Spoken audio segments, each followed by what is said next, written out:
السلام علیکم ورحمۃ اللہ وبرکاتہ۔ الحمد للہ رب العالمین والصلاة والسلام علی رسولہ الامین، اما بعد۔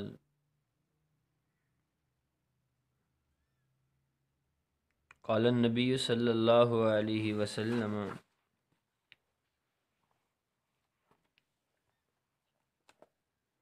من کذب علی متعمدا فلیتبوأ مقعدہ من النار۔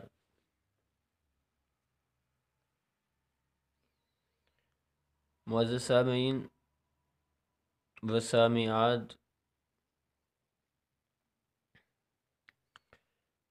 ہمارا تخریج کرنے کا پہلا طریقہ جو وہ الحمدللہ مکمل ہوا، اور میں امید کرتا ہوں کہ آپ نے جو باتیں ہیں وہ ضرور لکھی ہوں گی۔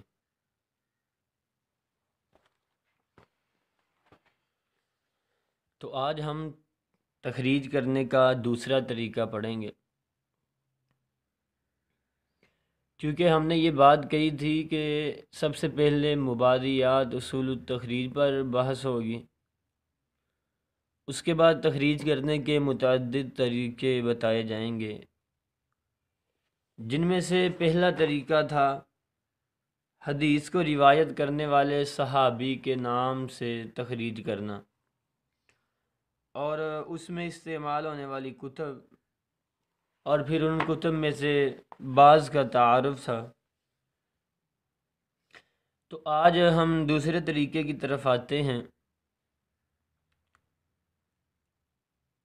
دوسرے طریقے میں تخریج کرنے کا جو طریقہ ہے وہ یہ ہے متن حدیث کے ابتدائی لفظ کے ذریعے سے تخریج کرنا،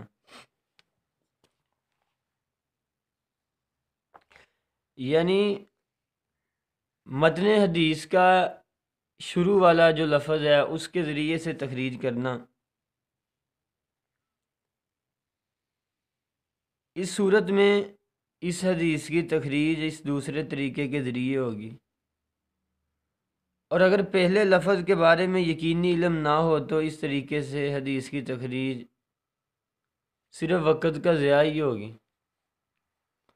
اگر بندہ بیٹھ جاتا ہے، اسے پہلے لفظ کا پتہ ہی نہیں ہے کہ کیا ہے حدیث میں، تو پھر وقت کا ضیاع ہی ہے۔ اس لیے جب پکی بات ہے کہ حدیث میں پہلا لفظ یہ والا ہے تو اس کی تخریج ہے۔ اس میں 3 طرح کی کتب استعمال ہوتی ہیں۔ پہلے نمبر پر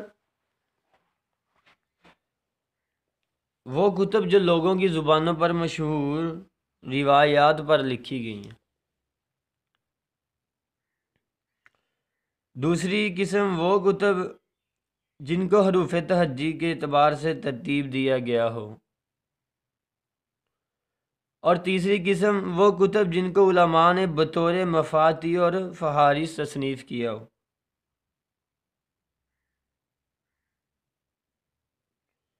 یہاں بڑی اہم بات ہے کہ جو کتابیں زبانوں پر مشہور ہیں ان میں سے اکثر کتابوں کو حروف تہجی کے اعتبار سے ہی لکھا گیا ہے۔ تو ہم نے تخریج کرنے کا جو دوسرا طریقہ ہے اس میں استعمال ہونے والی جو کتب ہیں وہ 3 طرح کی ہیں، وہ ہم نے پڑھی ہیں۔ اب تخریج کرنے کا دوسرا طریقہ اور اس میں استعمال ہونے والی جو کتب ہیں، ان کتب میں سے پہلی جو قسم ہے وہ کتب جو لوگوں کی زبانوں پر مشہور روایات پر مشتمل ہے۔ ان میں سے چند ایک کے نام ہیں، جس طرح الدرر المنتصرہ فی الاحادیث المشتہرہ، یہ امام ابو بکر جلال الدین السیوطی رحمہ اللہ کی کتاب ہے۔ اسی طرح البدر المنیر فی حدیث بشیر و نذیر، یہ امام عبد الوہاب بن احمد رحمہ اللہ کی کتاب ہے۔ اسی طرح تسہیل السبیل، یہ محمد بن احمد رحمہ اللہ کی کتاب ہے۔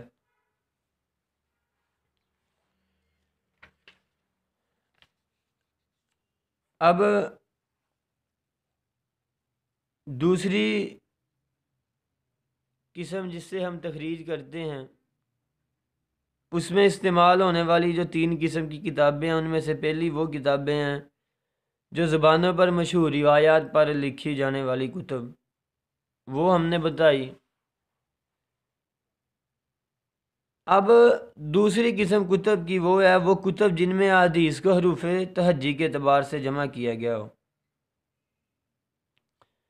تو اس سلسلہ میں 2 کتابیں بڑی ہی مفید ہیں، بے حد مفید ہیں، جتنی زیادہ کہیں اتنا ہی کم ہے۔ ان میں سے ایک جامع الصغیر ہے اور جامع الکبیر ہے، یہ بھی امام سیوطی رحمہ اللہ کی کتب ہیں۔ تو ان میں سے پہلی کتاب کا ہم تعارف کرواتے ہیں،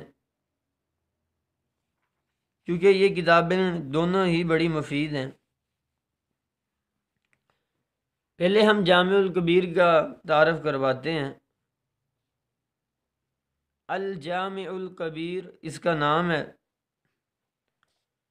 یہ امام جلال الدین سیوطی رحمہ اللہ نے تقریباً 92 کے قریب کتب حدیث کو مد نظر رکھتے ہوئے اس کتاب میں حدیث کو جمع کیا، اور اس کا نام جمع الجوامع بھی ہے۔ تو امام صاحب نے اس کتاب میں 2 قسم یعنی 2 بڑی قسمیں اس کتاب میں بنائی ہیں۔ ان میں سے پہلی قسم ہے الحدیث قولیہ اور دوسری احادیث فعلیہ۔ احادیث قولیہ وہ احادیث جو خالصتاً نبی اکرم صلی اللہ علیہ وسلم کے الفاظ پر مبنی ہیں، اور ان میں غیر کے الفاظ شامل نہیں ہیں۔ یعنی حدیث قولیہ جس میں نبی صلی اللہ علیہ وسلم کے الفاظ ہیں، نبی صلی اللہ علیہ وسلم کے علاوہ کسی کے الفاظ نہیں ہیں، ایسی حدیث کو حدیث قولی کہتے ہیں۔ تو الجامع الکبیر میں امام صاحب نے اس کتاب میں 92 کے قریب کتب احادیث میں